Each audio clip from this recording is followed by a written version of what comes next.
5G is the Donald Trump of telecom, says my guest today, the incomparable David Theodore. We'll also discuss why fixed wireless access is the Rodney Dangerfield of telecoms. For this and more celebrity name dropping, join us right after this message.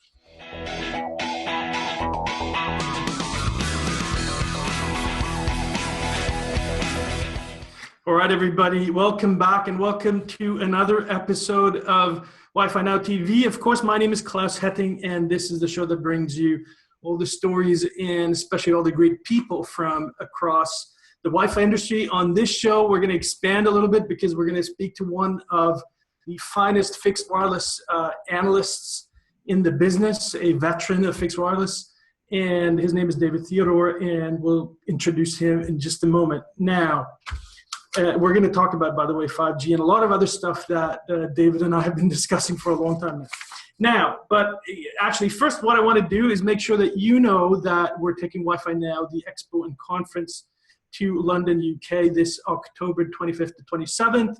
We'll also have the Wi-Fi Now Awards show happening at that time. So if you're an outstanding Wi-Fi technology company or service provider out there, check out the Wi-Fi Now Awards on our website. We have all the 5 categories that you can enter, and I strongly suggest that you do just that. Now, you can go to our URL at wifinow.international to find out more. And if you have any questions, drop me a line at klaus@wifinowevents.com.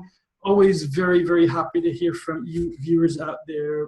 And so please comment anything that we'll be saying here today, which I think is going to catch your interest. So now, my guest today is David Theodore. He is a writer, an analyst, a technologist, and not least the father of wireless Ethernet. And David, first of all, welcome to the show. It's great to have you on here. Thank you, Klaus. Thank you for having me. David, first thing I want you to do is just explain to us the father of wireless Ethernet thing, because it came about way back in 1987, I understand. You worked for a company at the time called Microwave Bypass, and that technology was later sold to Motorola. But just give us this story, because this, I think, is an interesting story. Okay, well, it's ancient, but yeah, in 1987, actually, I should say in 1986, I founded a company called Microwave Bypass. And we were one of the early licensed microwave resellers, probably Macom's second or third. They were right up the road from me. And after having a tough time selling T1 microwave links and video broadcast microwave links, I happened upon a conversation that discussed Ethernet. And I had never heard of Ethernet before, and people were talking about Ethernet and token ring. And someone had, someone really piqued my interest in a wireless Ethernet solution for universities who were all really building out the technology at the time. And this is, so you actually created the first wireless Ethernet products, in other words. And absolutely. You got them out there and you actually built the networks, right? Absolutely. The first Ethernet signal that ever went across wireless went across our equipment. It was 802.3, 100% compatible, 10 megabit Ethernet, which was the full speed at the time. But it wasn't a solution that we were shipping to barbershops. I mean, we had MIT, Harvard, UCal, Berkeley, all the biggest and brightest universities, hospitals, high-tech companies at the time. We installed a microwave link from Bill Joy's kitchen to his lab in Palo Alto. I mean, a million stores. It was very, very exciting. But it was all pre-internet, so it's not anything anyone really knows about. Right, and the reason why I ask this, of course, is just to ascertain your credentials, because now I actually want to get you so that you know what you're talking about. In other words, you've been around for a long time. So what I do want to ask you about is 5G, of course, because you've said, and I totally agree with that 5G is the Donald Trump of telecom, and because it's actually annoying the daylights out of both of us, all the marketing and all the nonsense, frankly, that's going on right now. Give us the breakdown of what you think the 5G story is about right now, if anything. Oh God, where do I begin? I mean, when I first got into it, I wanted to read everything I could about 5G because it's the hottest topic in telecom. And, I thought I was crazy because I'm reading stuff that's being put out by intelligent people with credentials. But, the punchline is that there's not going to be a spec until 2020. So I don't understand what all the talk is about.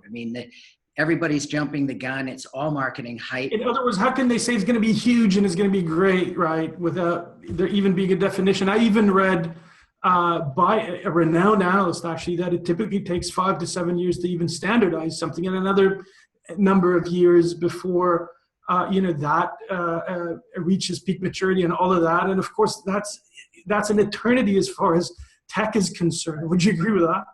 Oh, of course, absolutely. Obviously, nobody knows what 5G will be, but it's annoying. The hype is annoying, but it's more than hype. It's some of it is just downright deceptive.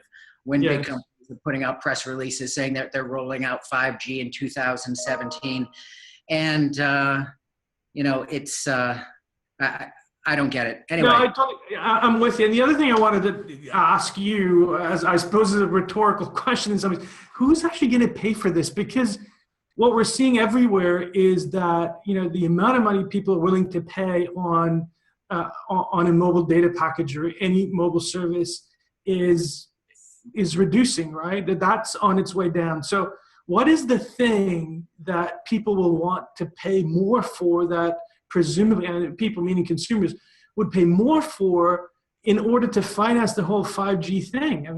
I can't frankly, see anything out there, but let me know what you think. Well, for one, clearly nobody's going to be paying more for their cell bill.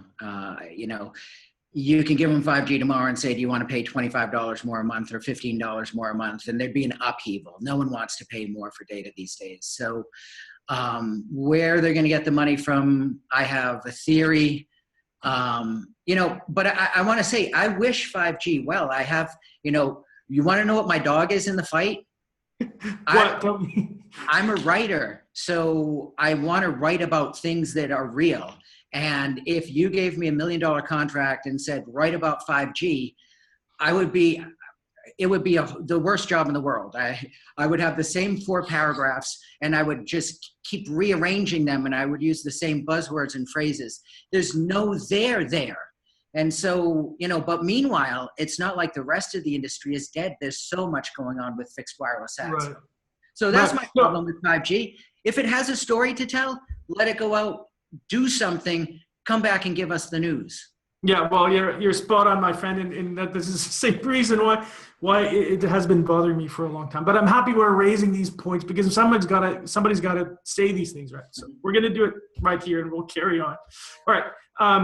I do want to get into fixed wireless access because that's your specialty, and I also very strongly believe whether it's licensed, unlicensed bands, whatever it is, fixed wireless access has come a long, long ways, and it doesn't get the respect that it deserves, exactly like good old Rodney.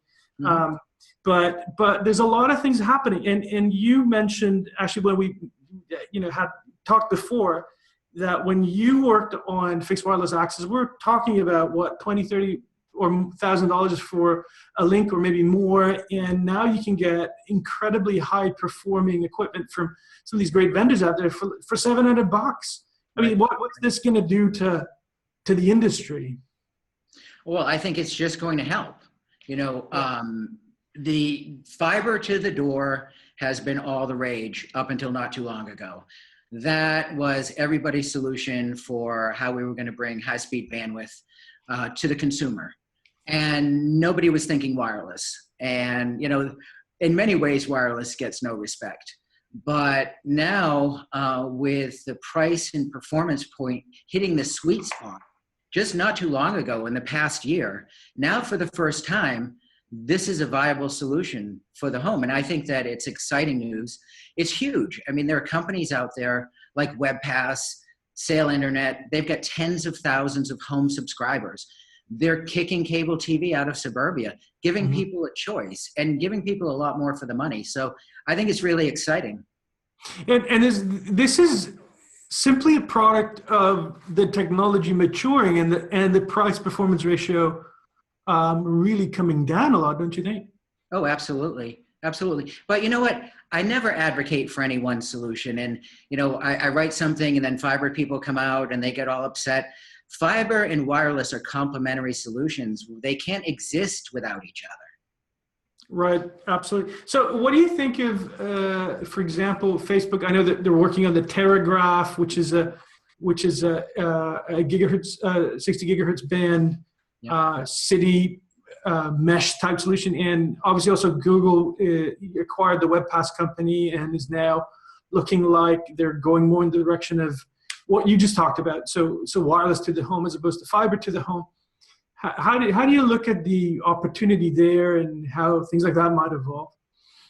Well, what I have to say about Google and and Facebook and their initiatives is that it gives some serious credibility to wireless technology for once. I think now critics of wireless who haven't really looked at it with their eyes open will look at it with a fresh pair of eyes. Mm-hmm. And I think it's part of what I've been calling the wireless renaissance. Even it's just fantastic, even just like all this crazy stuff in the sky, This is living out Tesla's original vision, and nothing could be more exciting. Yeah. We also heard, goes a few months back, that there's a new world record. Apparently German scientists broke the world record in terrestrial transmission, wireless transmission, of course, by sending it 6 gigabit per second stream over a distance of 37 kilometers using E-band millimeter wave. This is tremendous, and this might be kind of off the charts and probably also not a $700 solution, but it still shows what's possible, to do with these things, right? Well, I'm surprised every day. I mean, literally, when I got into this business, there were some really hard and fast rules about what wireless could do and couldn't do, and we're breaking those rules all the time. Regarding what this German firm claims to have done, I hope they did. There are always extremes, and the extreme doesn't translate to, I don't know. But I can tell you that I'm hearing a lot of those kinds of things. I'm hearing from C-level executives who are doing crazy things with wireless. It's a time of great innovation. Right. So this fixed wireless renaissance, as we like to call it, and I love that name, by the way. So this is really going to be left up to wireless ISPs to build these networks. So do you think the carriers are going to get into this as a non-5G type technology? Or what do you think? I don't think the carriers are going to get into it. I think that wireless ISPs could really run with this. I think they need to understand the technology that's available, but moreover, the technology is such these days that you don't need to be a rocket scientist to build out a network, and you could just have a good head on your shoulders and understand how to run a business. And there are some radios out there that are so easy to install these days that I think the barrier to entry is very, very low. And I'm looking at this almost like, in the early days of fiber, there were thousands of fiber optic companies that were running fiber in various different neighborhoods and regions. And they built fiefdoms and they waited for someone to come along and buy them. And ultimately, these networks were consolidated and a lot of them went bust. I think that's what's going to happen with wireless ISPs, except for the bust part. And with Google buying WebPass, if this isn't inspiring all the ISPs out there to run with this, I don't know what is. No, it's a fantastic comment, and I'm delighted that you gave us that vision. I think it's a fantastic vision. So let's hope that all this great new technology will inspire, and this talk perhaps will inspire more people to go out and actually do it. Because as you said, it's not rocket science these days. A lot of these systems, of course, this equipment is cloud managed. Mm-hmm. and fairly easy to deal with. You don't need an army of engineers to set this up. Probably quite different from what it used to be, right? Oh, absolutely. I mean, The tools these days, cloud managed radios is Yeah. just absolutely amazing. I was over visiting a vendor in Silicon Valley, and I don't know if I should be dropping names or not, but You can if you want. well, Mimosa Networks. Yes. And We know them. well, I went out to see them because Yes. I needed to find out who's upsetting the industry with $700 licensed microwave links. Yes. So, I've just been very intrigued. So, they've got this huge board and it shows thousands of microwave links that are installed in the field. And literally you can call up your radio, you can find out what it's doing, temperature, signal strength, all kinds of indications. Right from where you sit. It's remarkable stuff. Right, exactly. In fairness, I should say there's a bunch of them. Mimosa's a very good one, by the way, and I know them well as well. And actually, I want them to come on the show. I don't think they've ever been. Who else is doing cloud managed radios? Come again? Cloud managed radios. Yeah, I know specifically on that. I don't know, but there's a family of fairly new companies that are in that space, right? Right. Cambium Networks is another. Ciclu does really well. Right. 60 gigahertz on licensing. And there's a number of other ones probably that I should mention, but which I don't remember right now. But there is a group of startups that are, or smallish companies that are doing really well in this space. Ubiquity, by the way, not a small company, doing extremely well, right? Well, cloud management is so important because,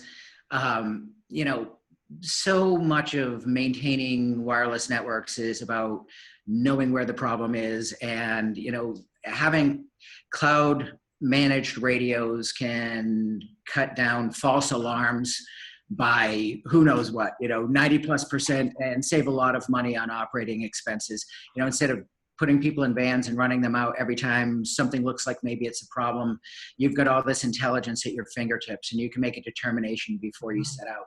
So cloud management is a great feature. Do you think that, let me go back to 5G for just a moment. Do you think the carriers are going to be in serious financial hot water if they start this 5G thing and sink a ton of money? Presumably, you think they wouldn't do that without a proper business plan, or they might do it. Is it the path to bankruptcy here? Well, I think you'll know a little bit more about where I'm going on my next blog post. Okay. You're not going to give that away for us. But I think that regarding 5G, I find it very interesting that CapEx for Verizon and AT&T is fairly level. Sometimes it dips. But meanwhile, it's not growing at all in any kind of relation to bandwidth demand. So I find that kind of interesting, and I'll tip my hand a little bit on my theory. I think, when you ask me what I think about 5G, I want to know where my 4G is. I mean, it seems to me that a lot of this hype is making us forget that 4G hasn't been out very long. And I don't know about you guys, but I work in a co-working facility, and there are people who come from 4 or 5 different communities. And the number one reason they come to work here is because they have crappy cell phone service. So where's the 4G? Yeah. And I think that carriers are delighted by all the 5G hype because it gets us to stop asking that question. Where's my 4G? We can all think, well, 4G's old hat. Who needs it? The investor community doesn't even want to hear about 4G anymore. It was completely imagined, however, the 5G thing, right? So this is well. Well, I mean, no, it's not imagined. Actually, you know why? Because every 10 years we need a new standard, and 5 comes after 4. So this is very logical. We need a new standard every 10 years, and the last one was 4, so the next one is 5. But meanwhile, it's a placeholder, and there's not one bit of information aside from terms like densification. But we don't need to wait for 5G. Well, see, here's the thing, David. I actually think one of the reasons, and I haven't done the math completely, but one of the reasons why the traffic is going up on mobile networks and nobody's the capex is not going up is because they're offloading a lot of it to Wi-Fi. Right? I mean, that's really one of the reasons. But obviously that's untenable as well because, who's going to want to pay more, etc., and build more mobile networks when the traffic is going somewhere else. I mean, it also doesn't make sense, right? I have serious questions about capacity. I mean, just because you see 4G lit up on your phone doesn't mean that you're accessing the network and you're able to download anything. I drive back and forth from Boston to New York frequently, and my phone says 4G, but if someone sends me a web link to open or a YouTube video or anything like that, not obviously that I would open that driving, but right. I can't get it 9 times out of 10. So I think there are some serious capacity issues. I think that the cell carriers should let the chip companies work on 5G and talk about it. And meanwhile, the carriers should just keep deploying what they have. And densification, that should be happening now. We don't need to wait for 5G for that. Don't you think? Yeah, I think so as well. But I also think that the business model for densification is still really bad for cellular densification. So this is the thing, because there has been, a huge hype cycle regarding small cells and whatnot. And they were projected to go through the roof, and for countless billions, and it never really happened. Even those big, announced small cell projects really haven't happened, at the scale where they were originally intended. I think there's a business model issue. And I still don't think it's going to go very far. But I think a big part of the reason is actually that the Wi-Fi networks that are there, mostly being unmanaged, right, and mostly home office and whatnot, are just carrying such a big part of the network load. So, in some ways, the carriers, should be happy that they're there, right? But having all the traffic go there doesn't make sense. You're absolutely right. But with regard to small cells not taking off like we thought it would. I kind of reject that assertion. And I think that this is just part and parcel of the cell carriers just keeping their CapEx low. Mm-hmm. They should be doing this. Mm-hmm. They should be doing more of it. David, we want to have you come back and talk more about fixed wireless access, because this is an area that I very much like here. It's related to Wi-Fi in that some of it is unlicensed, and we like that a lot. And there's great potential also for fixed wireless access to have Wi-Fi as the last leg, of course, when you want to reach mobile devices. Right. And so, and I like all those perspectives a lot. So we want to bring you back. And the last thing I want to say, if people want to know more about you, they can go, and your great writing, by the way, they can go to theodorewireless.com, right? That's right. theodorewireless.com. And I recommend to you folks that you do that. David is a great writer, and we're going to be doing a lot more work together, David, because this is good stuff. I look forward to it. And please come back and see us again. Well, thank you so much for having me. I'd be delighted to. I love what you're doing, Klaus. Thank you. Thank you so much. All right, Klaus, take care. See ya. Thanks. All right, that's it for today's show, everybody. Don't forget that Wi-Fi Now International is going to London. Of course, so go to wifinow.international and register for a London conference, where you will get to meet a ton of exciting people in the Wi-Fi and, by the way, also the fixed wireless access business. And that's it for today. Thank you for watching, and see you next week for another episode of Wi-Fi Now TV. See you then. Wi-Fi Now is a production of RCR TV News. To suggest a show topic or to learn more about Wi-Fi Now events, you can reach Claus Hetting at klaus@hettingconsulting.com. To find out more about Wi-Fi Now and all things wireless, visit rcrwireless.com.